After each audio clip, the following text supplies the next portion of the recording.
Renungan kita, istri yang cakap melebihi dari permata. Istri yang cakap melebihi perempuan-perempuan yang telah berbuat baik. Istri yang cakap mengandalkan takut pada Tuhan, bukan kemuliaan dan kecantikan.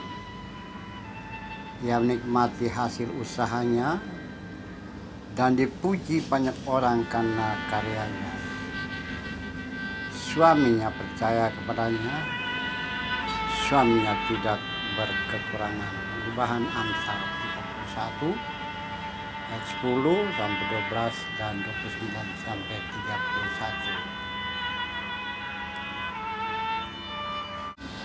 31. Renungan kita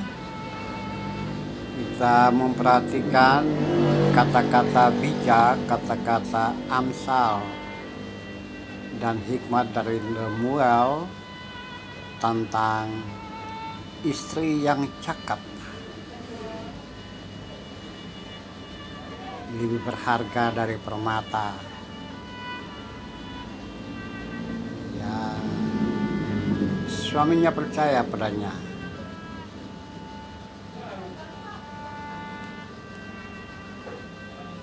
Banyak wanita berbuat baik, tapi istri yang cakap melebihi mereka.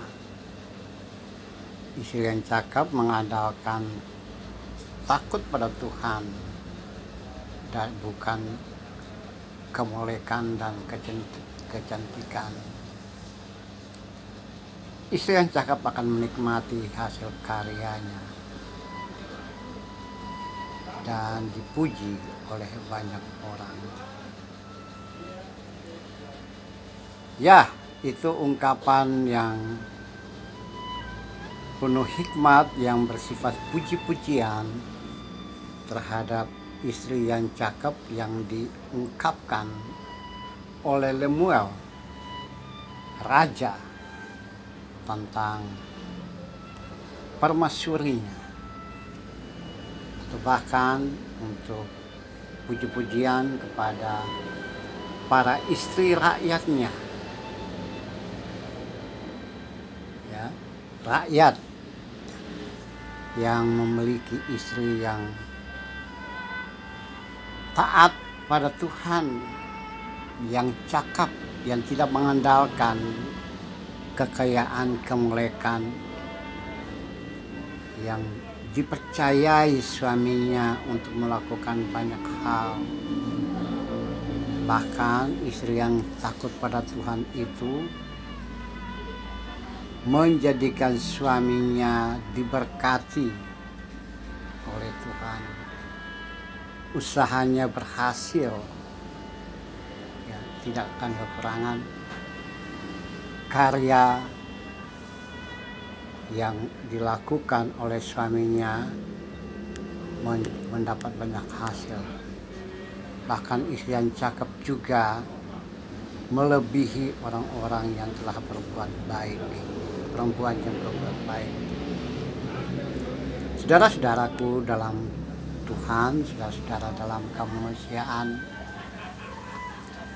sepintas ada semacam ungkapan ideal tentang istri ideal, ungkapan tentang istri yang ideal yang menjadi harapan banyak orang. Saya bagi ayat 10 sampai ayat 31 ini dalam dua bagian, besok bagian keduanya. Nah, istri yang ideal, yang penuh cinta, kasih sayang, perhatian kepada suami, dan justru menjadi inspirator, menjadi inspirasi untuk motivasi untuk suaminya. Saudara-saudara, dalam konteks kekinian tentu saja kita inginkan, kita harapkan akan mendapat istri seperti itu, atau istri yang cakep itu, yang bukan mengharapkan atau bukan bergantung kepada apa-apa yang ada pada suaminya, melainkan bergantung kepada Tuhan, dan dampak dari ketergantungan pada Tuhan itu dia menjadi penunjang, support, pendamping terhadap suaminya. Saudara-saudaraku yang kekasih, saudara-saudara dalam kemanusiaan, ini mungkin kita berpikir bahwa itu istri yang ideal yang bisa terjadi pada era yang lalu, era yang lama, era belum modern. Mungkin kita berpikir seperti itu. Tapi saudaraku yang kekasih, tidak. Semuanya dalam sepanjang masa yang namanya istri atau suami ada semacam protap yang sama, yaitu takut pada Tuhan, tidak mengandalkan apa-apa yang menjadi milik pribadinya, milik diri sendiri atau milik suaminya atau apapun, tapi takut pada Tuhan, taat pada Tuhan, tunduk pada Tuhan. Nah, ini basicnya, ini dasarnya. Jika di sini letaknya, maka yang lain akan turut serta, akan ikutan. Bonusnya di situ.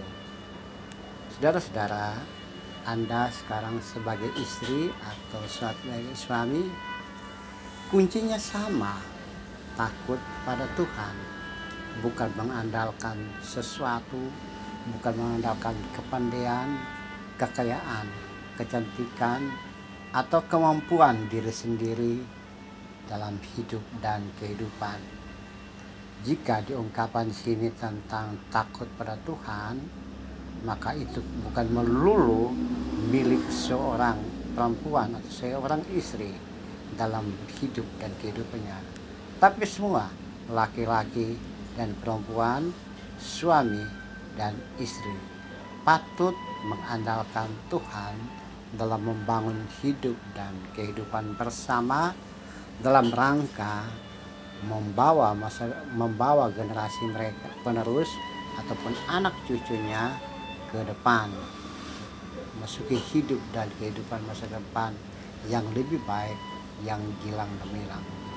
Saudara-saudaraku yang kekasih, mari kita bertindak berlaku yang awal sekali, yaitu takut pada Tuhan, sehingga yang lain akan mengikutinya. Takut pada Tuhan, taat pada Tuhan, tunduk pada Tuhan, percaya kepada Dia dengan segenap hati. Dan berkat dari Tuhan itu merupakan hal-hal yang ikutan dari apa yang datang pada awal tadi.